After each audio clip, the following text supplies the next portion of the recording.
Hello, welcome to the KK Moody episode of Levels Plus Weekly, where it's raining outside, it's early in the morning, and I just kind of wanted to do my film shoot because I just finished my book blog one, and I was like, maybe I'll just do something now.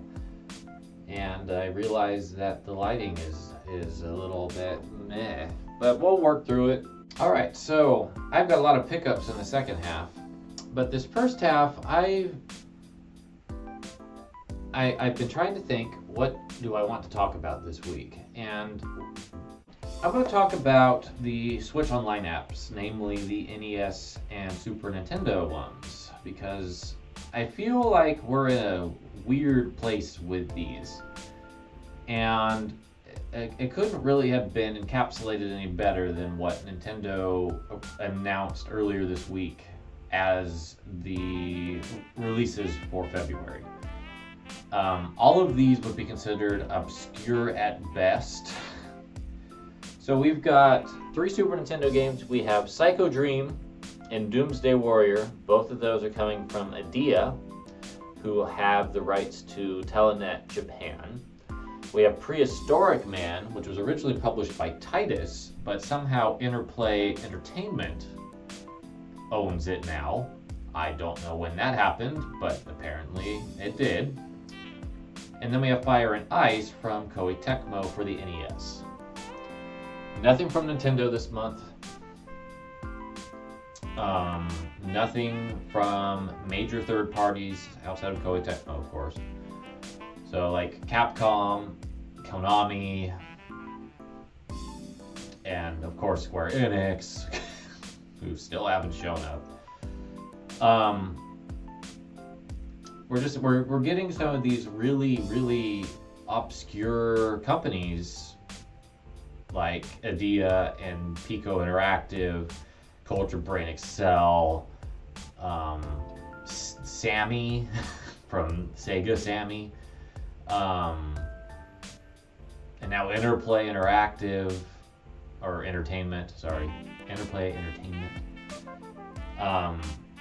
Just throwing like these oddball games out there, and it's a double-edged sword, I think, because I feel like it's great to get these obscure games from these smaller companies. Like City Connection has been doing a lot of work getting Jalico's back catalog up on here. And I don't think that they would have an easy job of it trying to do it if they were to put them in a comp themselves and sell it online. But they are able to get like Operation Logic Bomb and The Ignition Factor and Tough Enough. These B to C tier quality games out there in a way to get people engaged with their properties, which I think is really cool. On the other hand, what we're seeing is a lack of interest from the companies whose games people know more. So at this point, like, we have one NES game from Capcom, which is Ghosts and Goblins. And that's not a good port of that game in the first place. And now we're getting Capcom Arcade Stadium sometime this month. So that is going to be reduced even further to like pointless status. It's kind of like how I feel about Donkey Kong being on the NES app when you can get the arcade version, which is better, through Hamster's Arcade Archives. You might have to pay for it, but it's the definitive version of the game. It's the one I played when I was growing up that got me into games. So like just the nostalgia factor alone is huge for me. And I think that's going to be the case with when we get to companies like Capcom and Konami and Square Enix. They have enough of a clout to get their games out on their own and charge people for them, and people will pay it. When we get to companies like City Connection, like I said earlier, and like Ultra Brain Excel and Natsume even, they're going to have a harder time selling their stuff. I mean, this is coming from someone who has personally bought the Natsume NES Reproductions limited run has put out for Shadow of the Ninja and Scat. And I did that because I'm going to use them in the future for my second, third, whatever book that ends up being on Women on the NES and Famicom series of books. Because it was cheaper to buy them in a reproduction format than to buy them used. And that's what's frightening to me about the used market, but that's a whole nother topic. Let's stay focused. So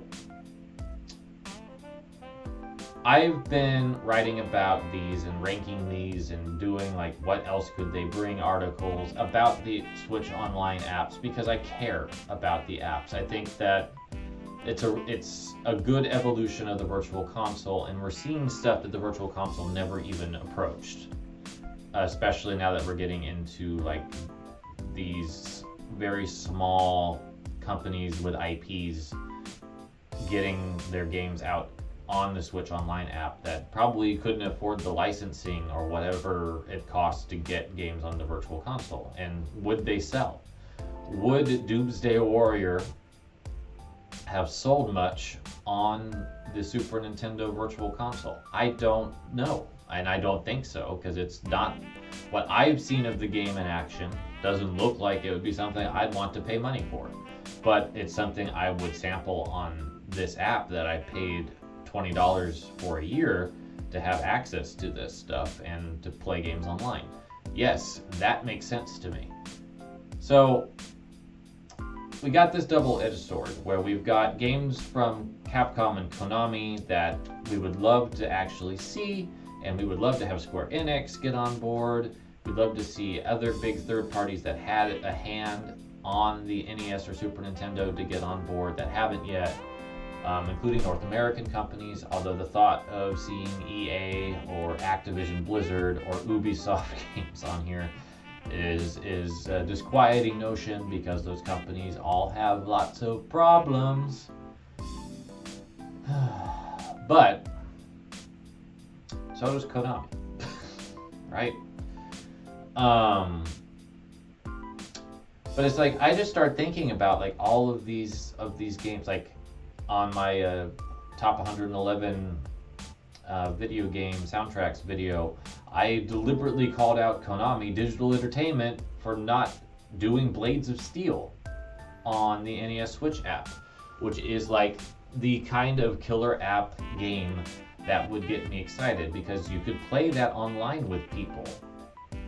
Konami's been a little bit more open, especially on the NES side of things, with getting some like really obscure stuff out, and like Gradius, because they always put Gradius. But they released a bunch of games on their own, so like Castlevania and Contra, they did their own comps, and then a bunch of arcade archive stuff, so like Gradius, Life Force,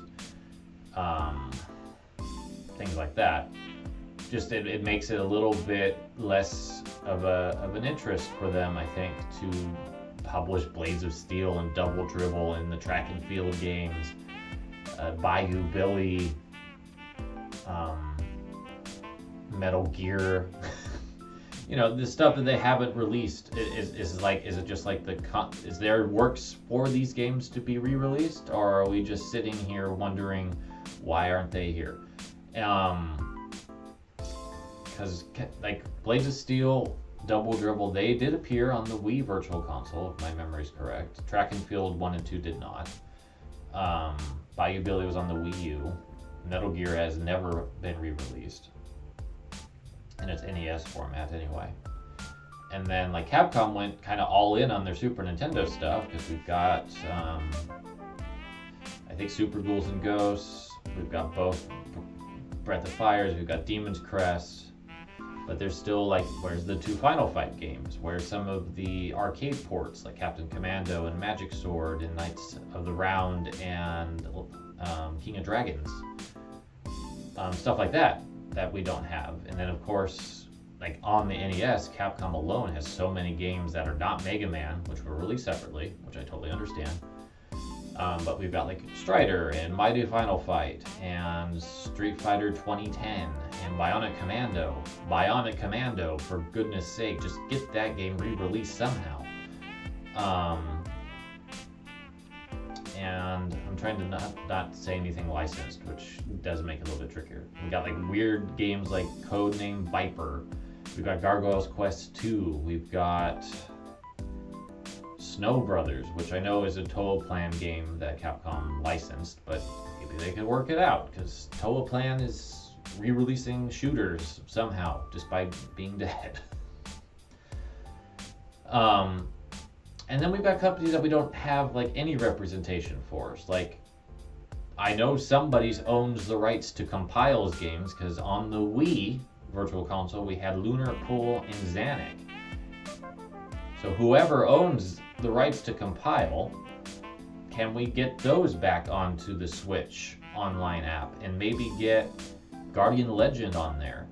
I want to see more from Sunsoft, and especially once we get into like the games that didn't make it to America that were not licensed, like Gimmick and Euphoria the Saga, and have Euphoria the Saga run at the rate that we're used to versus the rate that the 50 hertz rate that it was in PAL.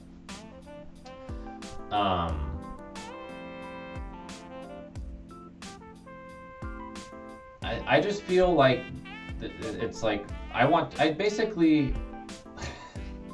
think what I really want from the NES and Super Nintendo online apps is more content more often.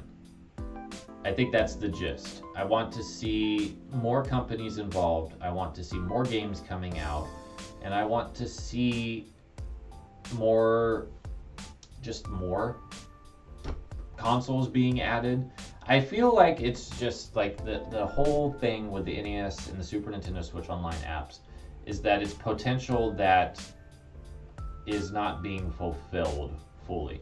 And I understand that it takes work, it takes time, it takes energy, it takes money to put what they do on the service. And it's probably not as big of a priority for Nintendo, who's making hand over fist money on the Switch, especially last year when Animal Crossing selling almost as much as Mario Kart 8 Deluxe has done in the 3 years the system has been out, going on 4.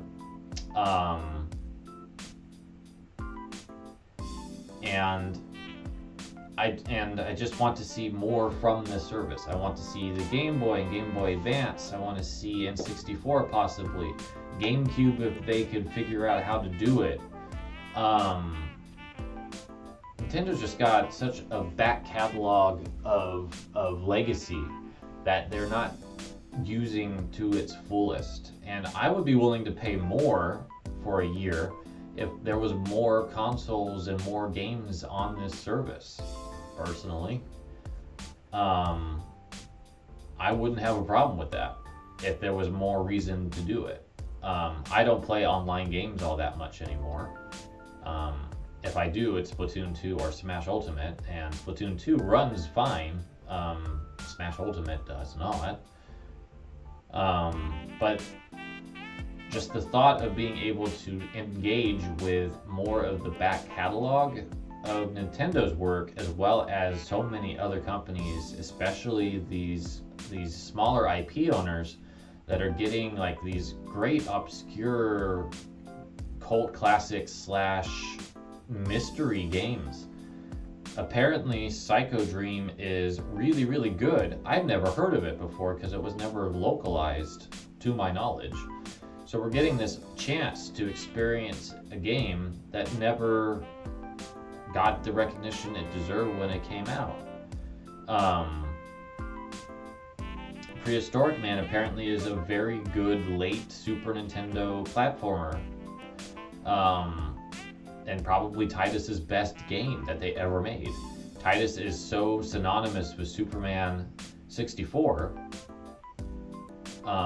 that nobody thinks of anything that they did prior to that or after that, really, because it all just kind of goes, oh man, Superman 64 is one of the worst games on that console. But they did have the capability of doing good stuff, and the fact that Prehistoric Man, thanks to Interplay of all companies, is able to come back and be re-experienced is a great thing. I've seen a lot of mockery about the selections this month, and I understand that because people want Earthbound, people want Super Mario RPG, people want stuff from Nintendo, but this is what I really want to urge Nintendo fans to think about, is that this is an opportunity to engage with games on these systems that were ignored because of Nintendo. Nintendo is such a monolith in this industry that fans of their stuff tend to gravitate towards their stuff only. And that has been a struggle for third parties on Nintendo platforms since the very beginning. When the Wii was super successful, a lot of third parties really tried to make things happen and break outside the norm, and they couldn't. Not very many were able to have the success that Nintendo themselves were. And that's always been the case with Nintendo stuff, is that the fans go towards Nintendo stuff and ignore practically anything that doesn't have Nintendo's involvement. And that's to the detriment of the fans. I was that way for a long time, and it wasn't really until the Wii DS era that I decided that Nintendo wasn't doing it for me at that point, and I wanted to branch out, and I'm so glad I did, because I've discovered so many awesome games that Nintendo has not had a hand in and has made my life better. Now, that's not to say that I don't like Nintendo, because I certainly do. If you look at my top 111, there's more Nintendo games on there than anyone else. And my top 5 has 2 Nintendo games on it, and my top 10, I think, has 4. So, I do love Nintendo a lot, but that doesn't mean that that should be the only thing that I enjoy when I have Nintendo stuff. And that's really what I've been doing with the Switch, is exploring so many different games, exploring indies, exploring the third-party stuff through the comps and things, and it's been a delight. And it's why the Switch is my favorite system, is that there's just such a wide variety of stuff on it that honestly has never been this good for Nintendo in the past. Ever, in my opinion, in terms of third-party support. Especially when you consider indies as third parties. It's a remarkable wealth of quality that you can find on this one system, retro and modern. And I think that's part of where my Super Nintendo NES app desires come from, is that I want the Switch to continue that goodwill and continue moving forward with having a whole bunch of legacy content available outside of Nintendo stuff. So that's why, like, when people were mocking these 4 games, I was like, no, actually, it's quite good that we're seeing weird selections like this, because we need, as people who are on Switch and have been fans of Nintendo, we need to realize that Nintendo is not everything. This has surely wandered all over the place. But basically, my point is I want to see more from the NES and Super Nintendo online apps, and I want to see more consoles. I want to see more companies involved. I want to see more games come out than the 2 to 3, more like 3-month cycles that we currently are going through. Because legacy content matters. And it's difficult for players to fully understand the scope of the industry and its origins without having access to it. And there's so much that has been lost. I was reading an article on Polygon today about a game that had the first human playable woman in a game that we can think of. And it was 1982's Wabbit. It was also designed by a woman, But we can't, like, there's people trying to find her and trying to find more information about this game, but it's so hard to find anything on it. I actually didn't even catch it when I was doing my review for the early history of women in video games. That's how obscure this game is.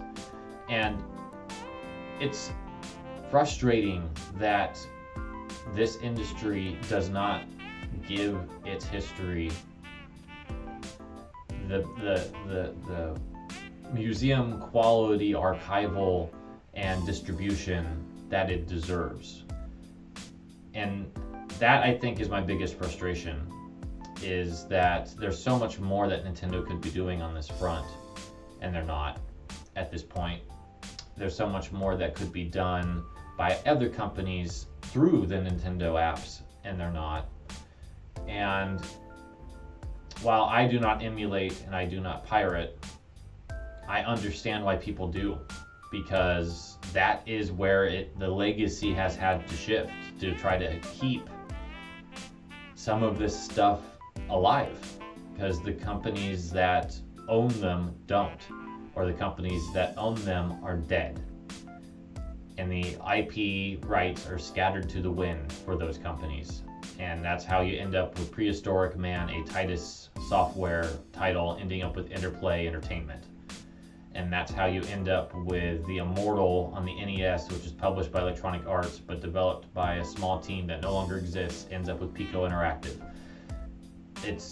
That's where we're at, is that there's some companies that are trying to do what they can to buy IPs, but they need to get that stuff out there. And good on Adia for buying the Telenet Japan stuff and actually starting to get that stuff out and wanting to do stuff with those games.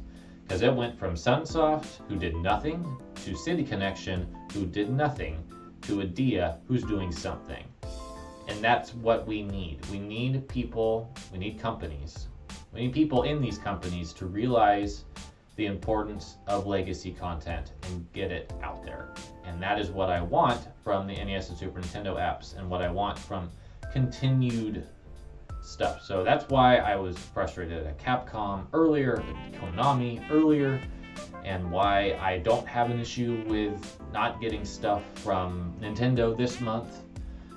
Although we really should get Earthbound on there at this point, but it's Earthbound, and Earthbound in Nintendo's mind has a monetary factor. That's why it costs more on the Wii U Virtual Console than the other Super Nintendo games. Same thing with Earthbound Beginnings. They know that they have the fan base that will buy it, but I don't know what they're doing right now with those two games and the third one.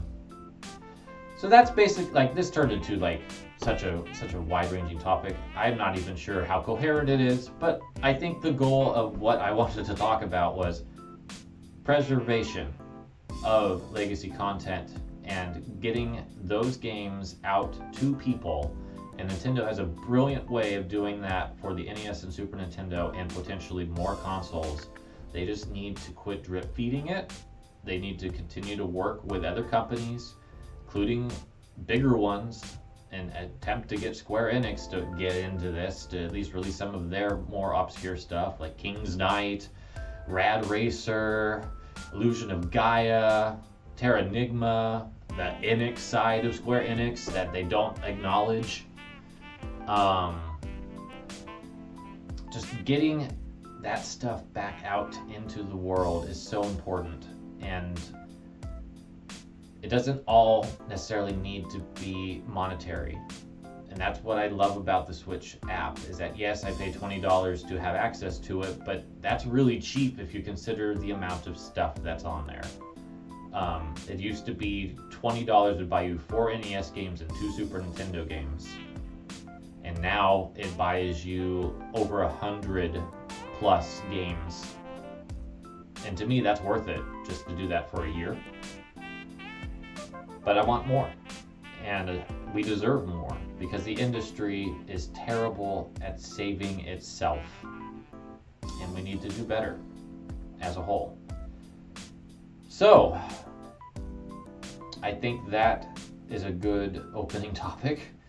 I've got several pickups. I've got, so we'll have a little cat break and we will jump into what I picked up after this.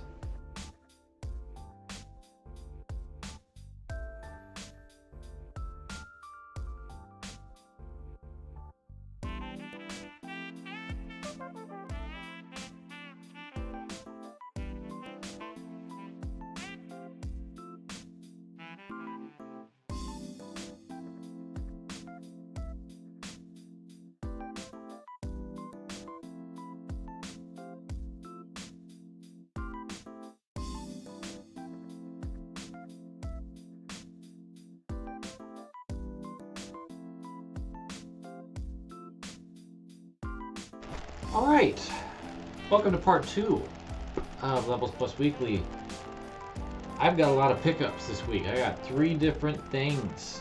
I also have a 4th box that's mine, but it's essential oils, and I don't really think for my gaming video series that I need to get into that a ton. So I've got 3 different things here from 3 different vendors. I'm going to go ahead and get started with the small one on the top. Magic! I opened the box. Alright, so I got... Alright, so... thanks to the power of perseverance, finally got this off. Alright, so I ordered the Age of Calamity acrylic plate from my Nintendo.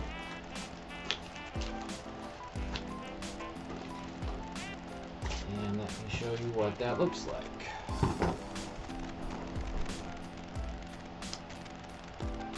It's actually not inverse. Lighting's not great, but I really like this art, and now I've got this really cool little acrylic plate, which is probably the nicest of all of the My Nintendo stuff I've picked up.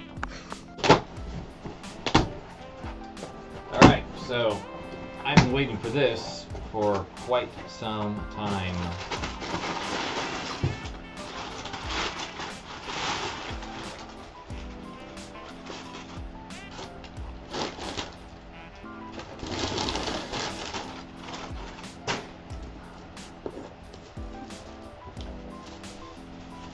Alright, it is the Nendoroid of Amaterasu from Okami, and this is the deluxe version. I'm not 100% sure what is in this little satchel that came attached to it. It feels soft, so I'm just going to open it gingerly and see what comes out.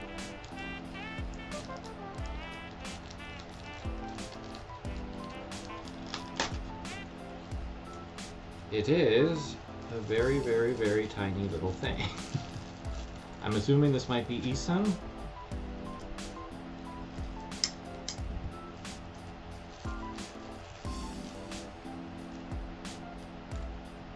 Maybe. Like they forgot to put it in the box. Okay, so I'm gonna go ahead and pull this out.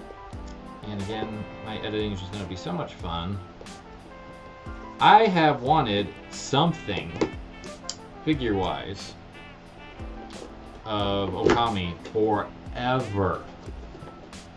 And when I saw that Good Smile was releasing Nendoroid of Amaterasu, I was incredibly excited. Because I love what Good Smile does with these. They're awesome. And this looks to be exactly what I hoped it would be. So here is Annie. Adorable. Legs move, head moves, tail moves. And then there's even an alternate growly face, which is cool. And then there's Isun again. This is a green Isun, and then what came in my little extra pouch here is a pink one. So I'm wondering if that's a different person. It's been so long since I played Okami. I am not 100% sure. But then we've got the prayer beads. We've got a glaive. And we've got the seal. We've got a turnip to put in Amy's mouth, I assume. And then there's also a bunch of different legs.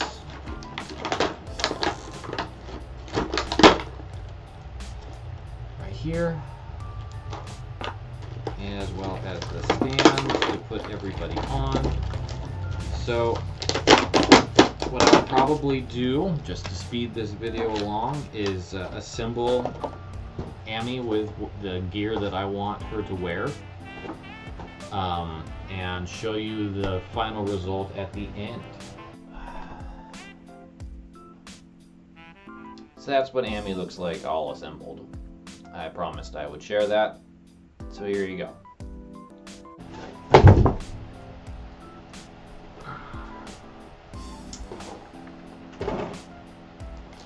Alright, so let's just scoot all of the Amy stuff over.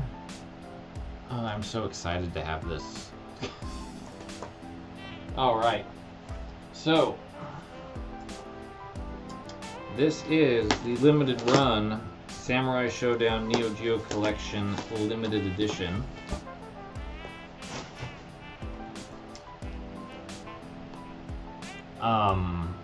Been waiting for this sucker for a long time.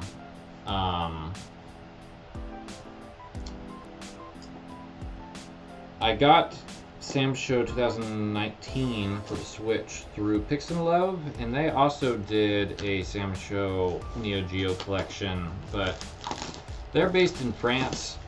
A lot of their correspondence was in French. So I was pretty okay with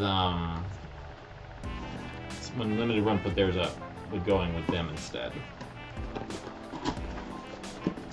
I'm basically getting the same thing. So get the NeoGeo clamshell case. There's a representative soundtrack and an art book. Not a very thick art book, but an art book nonetheless. Looks like it's a bunch of special illustrations, which I'll show off here in a little bit.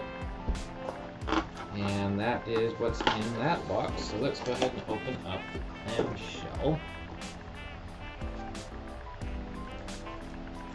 So now I've got the Sam Show 2019 clamshell that Pix and Love did, and the limited run Sam Show NeoGeo collection. And honestly, I'm slightly tempted to get the King of Fighters 2002 Ultimate Match clamshell from the limited run that they literally just put up, but I'm trying to not go hog wild in a bunch of stuff this year. Last year was one thing. It was totally a coping mechanism. Okay, so here's the clamshell out of its case. Let's go ahead and open it up. So it comes with the game inside, as well as a commemorative NeoGeo cart. It's a little hard to see. It's non-functional, but it is a cart, which is cute. And I don't think there's anything else in here to my recollection. Yeah. So let's do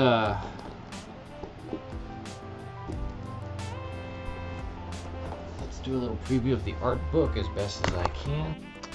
So there's a bunch of special illustrations in here. So here's an example of one, and I'll do one more. Falcon. Haven't seen Falcon in a while.